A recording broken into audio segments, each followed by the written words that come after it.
because I don't think that the road to hell is paved with good intentions. The road to hell is paved with false intentions. And you're lying to yourself if you think you are.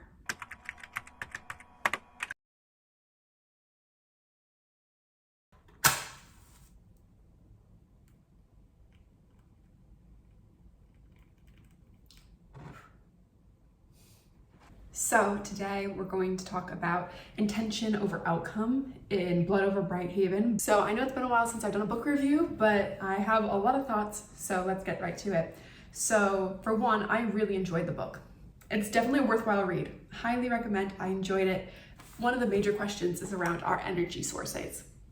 And I think that is a problem right now within our society that we also are willfully ignorant of the impact of our energy sources. I like to think about AI.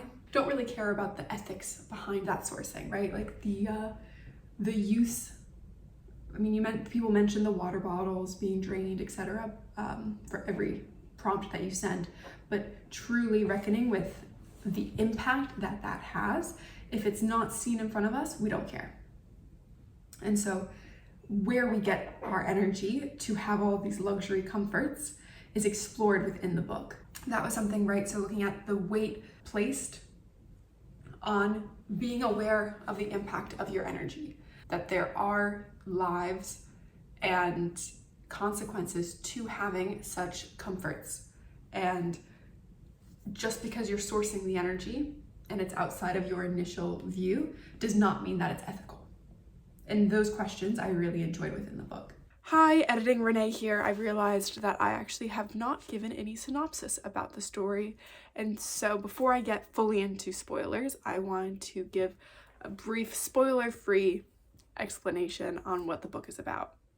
So Blood Over Bright Haven follows our main character, Siona, and she has spent, 2 decades or so studying to become a high mage, and actually to become the first female high mage.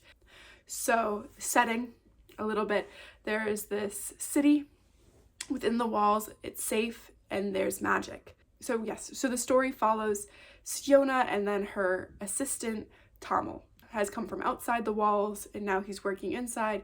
So he's an immigrant, a refugee, you could say.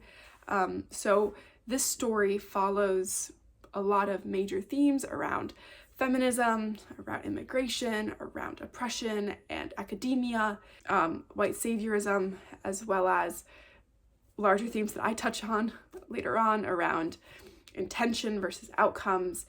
But Siona and her assistant, Tamil, and they discover a secret.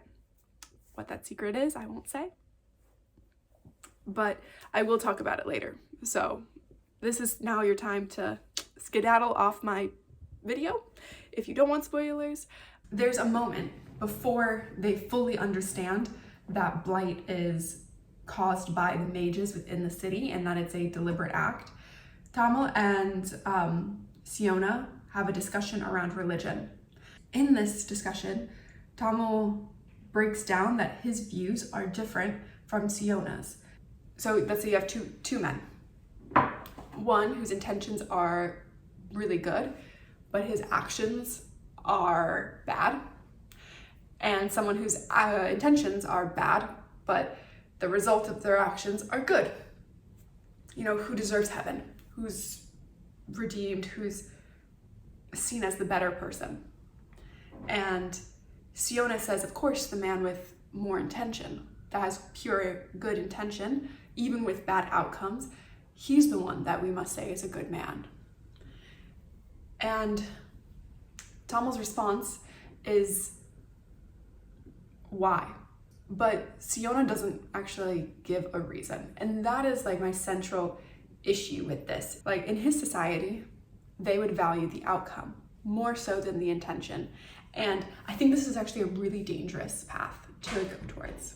I think it's disingenuous, to be honest, and it does a disservice to the ideology and to this way of thinking, where it's not like it's a cop-out, honestly, by not having Siona have an actual reason, and her only reason is, oh, that's because that's just how it is. It's not just because that's how you've been told, or that's because the reason why intention is so important is because that's all you can control. Like, that's, as an individual personal agent, that's what you can do. You can only move forward with good intentions. Now, I think where could have been a more interesting discussion that would have been more genuine to this dialogue was to explore whether or not someone's intentions are what they think they are. That's where the difference in the outcome comes, where you might think that you're doing something for good intentions when it's not. And you might tell yourself, oh, of course it's this, of course it's this, but if you actually unpack what your true intention is, you'll find that it's not this pure good thing. And you do see that in the book as well, where you find out that the mage's intentions were comfort, ego, arrogance, right? All of these reasons are why they continue to perpetuate the mass murder of people. Why their actions and the outcome of their actions are evil. Because their intentions were. And they didn't care. And the fact that the only surviving characters are Tamil and his sister demonstrates a higher positioning of their value belief in the narrative than Siona's. I also think that the self-sacrifice that she does as well, even though once she finds out and she's no longer ignorant, she changes and her intention has remained truth.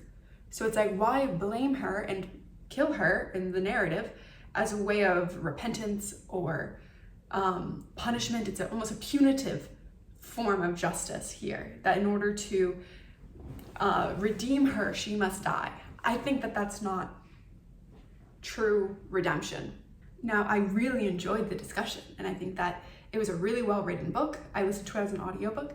Right, as the novel progresses, right, our main character grapples with the fact that the mages are actively deciding and intending to do harm. That they are not acting ethically, morally. They are not pursuing truth and goodness. They're pursuing superiority. Major themes within the book have to do with oppression and class struggle and racial injustice, and you do see that throughout the book, and it's very clear if you're looking at like indigenous rights, co-opting of innovation, ideas, resources of a minority group for the established oppressive class. So you see that throughout the book, but I just don't think that the approach was very genuine to this idea around intention and outcome, because they have one conversation around religion and how in Tamil culture they value outcomes generally more than intention, but the why behind why that culture values intention is not really explored. And that does it a disservice, and it can be dangerous.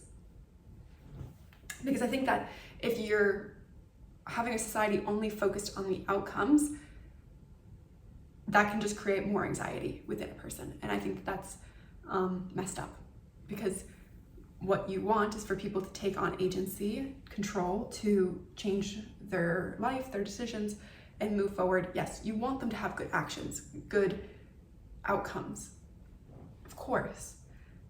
But where does that come from? A good intention, and knowing what that intention is and being honest about it. That's what's more at the root. And I think that if they had that discussion, it would have been even better to say this. It changed from just, this is just because that's what we've been taught, that's what we're used to, okay, this is why intentions matter, not just the outcome.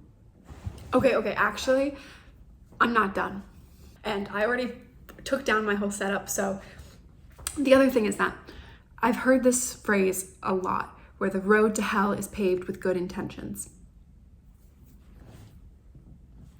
I disagree. I think that this book also takes that phrase and demonstrates it. but it's an inherently flawed phrase and like saying, because I don't think that the road to hell is paved with good intentions. The road to hell is paved with false intentions. It's when you think you're doing good, but you're not. And you're lying to yourself if you think you are. That's what the road to hell is. Because then you think they're good intentions and you won't change. You won't acknowledge it. That's why you go down into hell. If everything is going bad, consistently, all your actions are leading to evil doing, you have to reassess if your intention was actually good. Yeah, I said, as the novel progresses, the main character reckons with the fact that the mages are actively deciding and intending to take life. Their intention is not to be good or to do good, but to secure their own comfort and egos through relishing their superiority. So ultimately, it does reflect that intention was still the core of morality. However, no discussion of that religious difference continues until Hummel and his sister survives the story, while the female main character dies, putting weight and emphasis on their belief. There's no, there's no denying that the corrupt nature of the city that they live in. But I do think that it's a dangerous ideology to promote that the outcome makes the most difference for a person's soul. That's external to a person. Intention is more important. Let me know what you think. I've been really hesitant to film any of my opinions in case they were wrong. But let me know, what do you think? Where do you think the book has good lessons to learn from and good takeaways where you think it could improve? Do you agree with me? Are you more on the outcome side of things, the intention side of things? Make your case. I'd love to hear from you. All right, so yeah, that was Blood Over Bright Haven, my review.